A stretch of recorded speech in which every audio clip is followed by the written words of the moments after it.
खुल जा SIM SIM.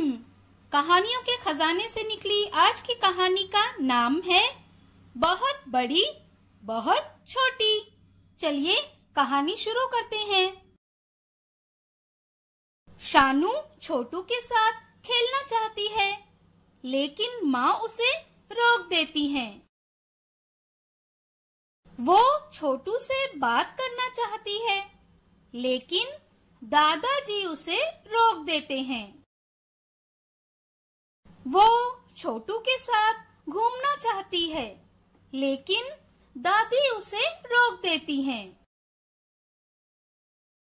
Shanu सोचती रहती है कि सब मुझे हर दफा रोकते क्यों हैं? क्या मैं बहुत छोटी हूँ इसलिए? फिर उसने अपने पापा से पूछा। उसने दादाजी से पूछा। उसने दादी से भी पूछा। यहाँ तक कि उसने अपनी बिल्ली से भी पूछा। आखिरकार माँ ने उसे समझाया, तुम छोटी नहीं हो, इतनी बड़ी हो कि स्कूल जा सकती हो। शानू खुश हो गई।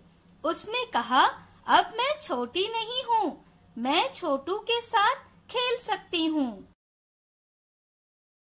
अगले दिन शानू अकेली स्कूल के लिए निकल गई। अब वो बड़ी हो गई है।